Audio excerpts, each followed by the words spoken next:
Shalom, bien-aimés. Je suis dans la joie. Bonsoir, là où vous me recevez. Je m'appelle le frère Gloire Kianda, comme j'ai l'habitude de rappeler mon nom. Je suis dans la joie, c'est lundi nouveau, pour nous apporter encore ce programme merveilleux, nous apporter un message dans ce programme merveilleux dénommé Oikodom, un programme où le ministère Yeshua nous accorde par la grâce de Dieu depuis un long moment déjà. Nous allons prier l'Éternel. Seigneur, nous te rendons grâce, nous venons justement te dire que nous avons besoin de toi pour t'écouter. Seigneur, nous voulons écouter ta voix. Viens au milieu de nous, enseigne-nous, dis-nous tout ce que nous devons savoir. Au nom de Jésus-Christ, nous avons prié. Amen. Très bien, c'est un honneur pour moi de toujours être là pour parler de la part de Dieu. Je rends grâce à Dieu qui nous accorde toujours ces instants. Je suis convaincu que de la manière dont nous recevons des messages de part et d'autre, que ce programme est bénissant également pour vous qui nous suivez, même si vous n'avez jamais manifesté cela, ou pas encore. Je suis convaincu que Dieu vous bénit certainement au travers de ce programme. Et voilà pourquoi je lui rends grâce de ce qu'il nous donne toujours la force de continuer malgré tout, malgré toutes les réalités, mais de continuer de tenir dans ce programme. Et je rends également grâce à Dieu pour vous tous qui nous suivez toujours de près ou de loin. Par la grâce de Dieu, je suis sûr que Dieu va vous faire encore beaucoup du bien au travers de ce message de ce soir. Alors, je vais nous parler de quelque chose dont j'ai intitulé « La présence de Dieu ». Si je devais être long, je dirais l'importance de la présence de Dieu, les bénéfices de la présence de Dieu, tout ce que vous voulez. Mais en cours, je dirais la présence de Dieu. Lisons des textes dans la Bible qui nous montrent cela. Je prends ma Bible. Prenons premièrement Marc chapitre 11. Marc chapitre 11, verset 12 jusqu'à 14. La Bible dit « Les lendemains, après qu'ils firent sortir de Béthanie, Jésus eut faim. » 13, la Bible dit « Apercevant de loin un figuier », suivez bien le texte, il dit « Apercevant de loin un figuier qui avait des feuilles. » Il alla voir s'il trouverait quelque chose. Et la Bible dit, et s'en étant approché, il ne trouva que des feuilles, car ce n'était pas la saison de la figue. Plutôt, ce n'était pas la saison des figues. Il trouve les feuilles, car ce n'était pas la saison des figues. Mais la Bible dit au verset 14, prenant alors la parole, il lui dit, que jamais personne ne mange de ton fruit. Et la Bible dit, les disciples l'entendirent. Je vais dire la suite, c'est que les lendemains, quand les disciples sont repassés par là, ils ont vu que l'arbre sur lequel Jésus avait parlé, prenant la parole, était séché. Et ils ont dit certainement, la parole de Jésus-Christ était maudissante. Jésus avait maudit les figuiers qui avaient séché. Mais prenons un autre texte, Luc chapitre 13, 6 à 9. La Bible dit, il dit aussi cette parabole. Ça, c'est Jésus qui dit cette parabole. Il dit, un homme avait un figuier. Marc nous parle de figuier, Luc également nous parle de figuier. Mais la différence, c'est que ici, la Bible dit, lorsqu'il dit la parabole, il dit, un homme avait un figuier planté dans sa vigne. Il vint pour y chercher du fruit, et il n'en trouvant point. Alors il dit au vigneron, voilà 3 ans, suivez, que je viens chercher du fruit à ces figuiers, et je n'en trouve point. Coupe-les. Pourquoi occupe-t-il la terre inutilement? 8. Les vignerons lui répondit, Seigneur, laisse-les encore cette année, je creuserai tout autour et j'y mettrai du fumier. Verset 9, il dit, peut-être à l'avenir donnera-t-il du fruit, sinon tu la couperas. Écoutez, lorsque ces textes me merveillent toujours, ces 2 textes. La première fois que j'ai lu ces textes, je me suis posé une question. Seigneur, le figuier de Marc, quand tu le trouves, tu le maudis. À un seul coup, tu le maudis. Mais les figuiers de Luc, ça fait 3 ans que quand tu parles de la parabole des figuiers dans Luc, ça fait 3 ans que tu viens regarder les figuiers. Ils ne donnent jamais de fruits. Mais lui, tu ne l'as jamais maudit et tu décides même de l'accorder une année. Alors que les figuiers de Marc, juste une seule fois tu viens, tu ne trouves pas de fruits, tu les maudis. Et c'est quoi la différence entre les deux figuiers? Juste parce que les figuiers de Marc étaient un fait réel et que les figuiers de Luc étaient une parabole. Et c'est vraiment ça la vraie raison. Mais le Saint-Esprit m'a enseigné quelque chose de très important. En Israël, les figuiers avaient l'habitude de pousser le long de chemin. Voilà pourquoi Marc parle d'un figuier. Lorsqu'il sort de Béthanie, il voit un figuier le long du chemin. Et lorsqu'il vient, la Bible dit qu'il ne trouve pas de fruits parce que ce n'était pas la saison de figues. Mais il maudit quand même les figuiers. Pour histoire, parce qu'en réalité, des figuiers donnent même des fruits de la pré-saison. Donc on suppose que si ce n'était pas la saison, même à l'avant-saison, il devait quand même trouver des fruits. Jésus-Christ a trouvé seulement les feuilles. Et il a maudit les figuiers. Mais lorsque lui-même, il s'agit toujours de Jésus, dit une parabole dans Luc, il dit, un homme avait ses figuiers, ces mêmes arbres, plantés dans sa vigne. Dans la vigne, on ne devait pas trouver des figuiers, on devait trouver d'autres fruits de la vigne. Mais la Bible dit, au-delà de tous les fruits de la vigne qu'on pouvait trouver, cet homme avait planté les figuiers à l'intérieur. Il avait fait ce qui est généralement différent des autres. Ça veut dire, tous les autres figuiers poussent en Jérusalem, en Israël, allais-je dire, poussaient les longs de chemin. Mais lui, il décide de prendre ce qui pousse le long de chemin et venir les planter dans sa vigne. Et c'est ce qui crée toute la différence dans le traitement des figuiers. Les figuiers qui a poussé le long de chemin étaient prêts à être maudits parce qu'ils n'avaient pas de défenseurs. Là-dedans, là dans la rue, il n'y avait personne qui pouvait, quand Jésus-Christ va prononcer la parole, personne n'était là pour plaider pour ces figuiers. Mais lorsqu'un homme décide de planter son propre figuier dans sa vigne, il devient lui-même le défenseur de ces figuiers, même lorsque ça fait 3 ans que l'on vient regarder. Les vignerons deviennent défenseurs, même lorsque ça fait 3 ans que l'on vient regarder sans pourtant qu'ils donnent de fruits. Il y a un secret éternel que l'Éternel m'a fait comprendre au travers de ces 2 figuiers. Les figuiers qui poussent le long de chemin n'a pas d'abri. Il n'a pas de défenseur. Il est à la merci de tout le monde. Tout comme Jésus, n'importe qui peut venir chercher le figuier, plutôt son fruit, qu'il ne trouverait pas. Si Jésus a maudit, l'autre peut couper. L'autre peut couper, l'autre peut brûler. Parce que cet arbre-là est sans abri. Il n'appartient réellement pas à quelqu'un. C'est poussé comme ça dans la rue. Mais lorsque tu es à l'intérieur de la vigne, lorsque les figuiers se retrouvent dans l'intérieur de la vigne, les traitements changent. Parce que là, il y a un défenseur. Et c'est ça la vie des hommes. Jésus-Christ était venu pour nous prendre dans la rue et nous amener dans la maison. Nous prendre même lorsque nous n'étions pas encore nés, parce que la majorité de tout le monde qui m'écoute, en réalité, quand Christ était venu, personne n'était né. Donc, il était venu prendre notre sémence qui devait naître plus tard et d'aller la planter dans la vigne de l'Éternel. Et ça changeait tout parce qu'il est devenu automatiquement notre défenseur.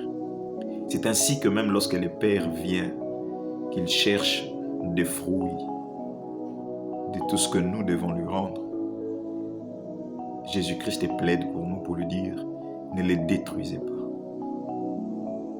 Je veux encore le creuser autour. Je veux encore arroser. Peut-être qu'il donnera des fruits. Christ se donne la peine de prendre une année de plus après 3 ans d'improductivité pour dire je vais encore les enseigner, je vais encore les préparer, je vais encore les aiguiser. Peut-être qu'ils produiront des fruits. Mais s'ils ne produisent toujours pas, alors là tu pourras les couper. j'étais en train de parler de la présence de Dieu. Vous voyez l'importance. Être dans la rue, c'est être loin de la présence de Dieu. Être infigué dans la rue, c'est être loin de la présence de Dieu. Et ça, c'est un danger. Jésus-Christ avait maudit. Nous sommes à la merci de tous. Quelqu'un d'autre va nous brûler. Quelqu'un d'autre va nous couper. Parce qu'on est à la merci de tous. Mais lorsque nous sommes plantés dans la vigne de l'Éternel, lorsque nous sommes dans la présence de l'Éternel, lorsque nous passons notre vie dans la présence de l'Éternel, alors nous avons un défenseur qui lui plaide pour nous jour et nuit, pour dire au Père, je vais encore les enseigner, je vais encore creuser tout autour. J'aimerais dire à une personne, je suis venu en fait dire à une personne, que s'il y a une chose que nous voudrons, nous devrons demander et que nous voudrons normalement avoir tout le temps, c'est la présence du Maître. C'est la présence de Dieu. Il faudrait que l'on demeure là où Dieu nous a. La Bible dit, Christ nous a rachetés par son sang. Et nous sommes devenus avec lui co-héritiers. Donc si lui habite dans la maison, nous habitons également dans la maison. S'il bénéficie des avantages de la maison, nous bénéficions de l'avantage de la maison. Et donc, lui étant notre défenseur, il dit, je vais encore les arroser, je vais creuser tout autour, je vais mettre du fumier jusqu'à ce qu'il va produire des fruits. Cette patience n'est possible pour nous que lorsque nous sommes là où Christ nous a mis. Et Christ ne nous a pas laissés en dehors de la maison. Christ nous a mis à la maison. Il est venu nous prendre en dehors de la maison pour nous faire entrer dans la maison. J'aimerais demander à quelqu'un, restons dans la présence de Dieu. Restons dans la prière. Restons dans la méditation de la parole. Restons dans l'obéissance de la parole. Restons dans la crainte de l'Éternel. Restons dans les sacrifices que l'Éternel agrée. Restons dans les offrandes que nous faisons toujours. Restons dans l'idée et dans les sacrifices de plaire à l'Éternel. C'est là que Christ nous a laissés. Et ainsi, s'il y a un problème, il sera là comme étant notre défenseur. Même si nous ne faisons pas bien une chose, le fait de rester juste là, si Dieu se décide de nous couper ou encore de nous brûler, Christ peut intercéder pour nous et dire au Père, laisse-les encore une année, je vais l'arroser. Vous savez, une fois, Dieu s'est révélé à Moïse. Il lui a dit, je serai avec toi. Il lui a garanti sa présence. Mais avant qu'il ne dise que je serai avec toi, dans Exode chapitre 3, le verset 11, Moïse pose la question. Qui suis-je pour me présenter devant Pharaon et libérer les enfants d'Israël? Qui suis-je? Mais au verset 12, la Bible dit, Dieu l'a dit, je serai avec toi. Dieu l'a garanti sa présence. Mais en ce moment-là, Moïse ne comprenait pas qu'est-ce que cela voulait exactement dire, la présence de Dieu. Il a continué à discuter jusqu'à ce que Dieu se lasse et lui dise, je vais envoyer alors Aaron qui sera avec toi. Mais le même Moïse, un jour, la Bible dit, lorsque le peuple s'est fabriqué de veaux d'or, lorsqu'ils ont adoré les veaux d'or, lorsque Moïse est descendu de Mont Sinaï, après la mort d'environ 3000 personnes, vous connaissez l'histoire, après la mort d'environ 3000 personnes, la Bible dit que l'Éternel s'est adressé à Moïse. Il lui a dit, prends le peuple que tu as sorti. J'ai dit, mais Éternel, c'est le peuple que toi tu as sorti. Pourquoi tu dis le peuple que Moïse a sorti? Pourquoi? Parce que l'Éternel était en colère. Le peuple avait péché contre lui. Il dit, prends ton peuple que tu as sorti d'Égypte, amène-les dans le pays où je vous envoie. Moi, je ne serai plus avec vous. J'enverrai mon ange avec vous. Au début, quand il a dit à Moïse, je serai avec vous, Moïse n'a pas compris, il a continué à discuter. Mais là, lorsqu'il dit à Moïse, je ne serai plus avec vous, j'enverrai mon ange. Moïse dit à Dieu, si tu ne pars pas avec nous toi-même, alors nous ne partirons pas d'ici. Là, Moïse venait de réaliser l'importance de la présence de Dieu. Parce que lorsqu'il lui disait ça dans Exode chapitre 3, il ne comprenait pas. Mais lorsqu'il lui parle de cela dans Exode, je crois, chapitre 33, là, il comprend exactement la présence. Il dit, nous ne partirons pas si tu ne pars pas avec nous. Il a compris que les succès ne résidaient pas par le fait que je suis envoyé de Dieu. Les succès résident par le fait que Dieu est avec moi. Voilà pourquoi Ésaïe 40, le verset 10, la Bible dit, ne crains rien, je suis avec toi. La Bible dit, il s'adressait à Israël, à Jacob, ne crains rien, je suis avec toi. Et c'est ça le peuple dont l'Éternel n'a cessé de dire, je suis avec toi.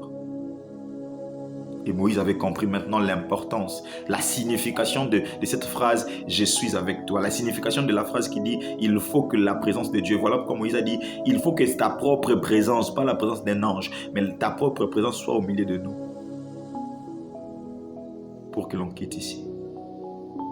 Et lorsque plus tard, Moïse va envoyer 12 hommes pour aller explorer Canaan, parmi lesquels se retrouvaient Josué et Caleb. Lorsque ceux-ci sont revenus, la Bible dit les 10 autres se sont mis à ne parler que de mauvaises choses qu'ils ont trouvées là-bas. Des pays, il y a des hommes, il y a même des géants là-bas, on ne saura pas s'emparer de ces pays. Et la Bible dit, le peuple s'est soulevé contre Moïse. Mais j'aime l'attitude des 2 hommes, mais je ne parlerai que d'un homme qui s'appelle Josué. La Bible dit, Josué et Caleb ont déchiré leurs habits et ils ont dit, arrêtez d'être rebelles, je paraphrase. Arrêtez d'être rebelles. Si l'Éternel nous est favorable, alors il nous amènera dans ces pays et nous allons conquérir ces pays.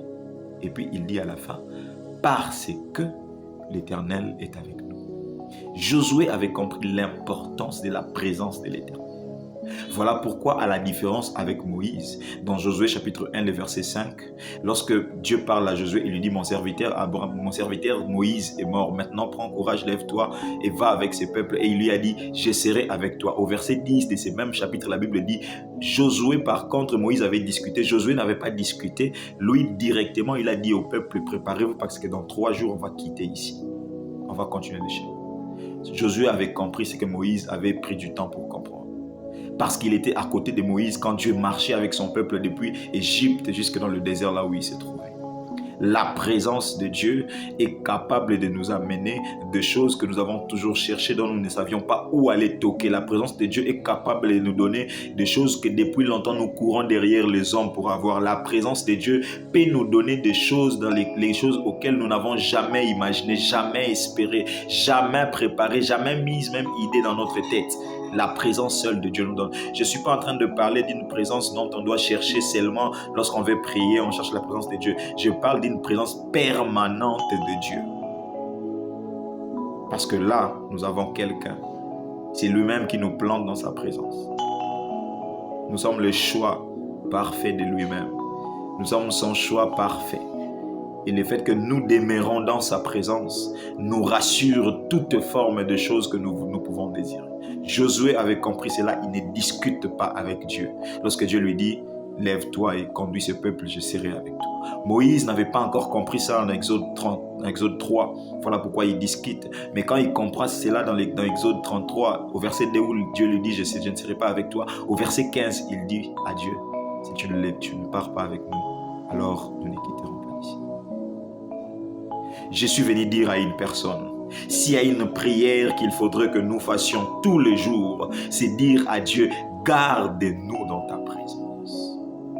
Garde-nous comme des figuiers dans ta vigne.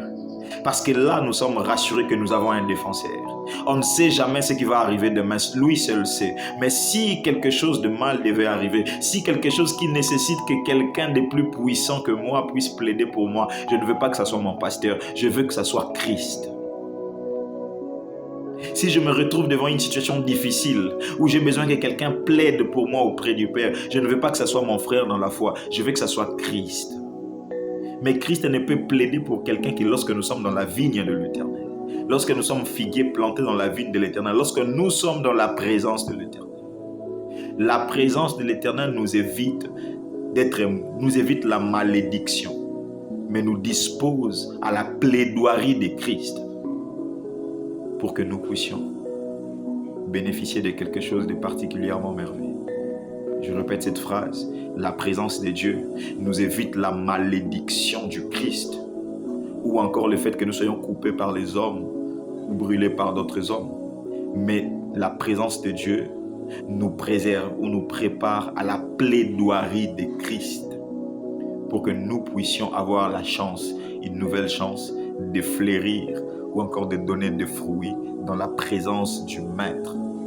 Il dit, donne-les encore une année, je vais creuser tout autour, je vais mettre du fumier et je verrai s'il ne produirait pas de fruits. Il s'assure que non seulement il te laisse une seconde chance, mais il s'assure de ta formation. Il s'assure de te préparer jusqu'à ce que tu donnes le fruit. Demeure dans la présence de Dieu. C'est le meilleur endroit où tu ne seras jamais déçu. Et si tu n'es pas dans la présence de Dieu, demande à Dieu de t'aider à entrer dans sa présence. Car Christ était venu pour cela. Et dès que tu te retrouves dans sa présence, évite les péchés et tous les restes de choses qui nous sortent de la présence de Dieu. Et quand tu es là-dedans, fais confiance à Dieu. Prions à l'Éternel. Seigneur, merci. Merci pour ces quelques mots que tu viens de nous transmettre et qui vont certainement bénir quelqu'un. Jésus, je t'ai prié de nous aider à rester dans ta présence. Nous ne voudrons pas être comme des figuiers qui poussent le long des chemins, sans abri, sans propriétaire. Mais nous voulons être des figuiers plantés dans la vigne de l'Éternel. Car cette dimension nous prépare à recevoir une plaidoirie de ta part lorsque nous ne serons pas capables de produire dans une année, dans 2 ans, dans 3 ans. Nous aurons la chance d'avoir une 4e année, non seulement avoir une 4e année, mais l'opportunité que nous soyons creusés autour et que tu mettes du fumier autour de nous jusqu'à ce que nous puissions produire des fruits. Aide-nous, Jésus, et aide quelqu'un jusqu'à ce qu'il va produire les fruits. Afin que nous ne soyons pas foulés aux pieds, mais que lorsque tu reviendras, que tu trouves que nous avions fait le travail que tu attendais de nous. Béni soit ton nom, bénis la semaine de quelqu'un. Au nom de Jésus-Christ, j'ai prié. Amen. Que Dieu vous bénisse. Nous nous reverrons encore le lundi prochain pour un nouveau numéro. Soutenez-nous dans vos prières. Par la grâce de Dieu, nous serons toujours là pour vous bénir, tel que Dieu nous l'a recommandé. Que Dieu vous bénisse.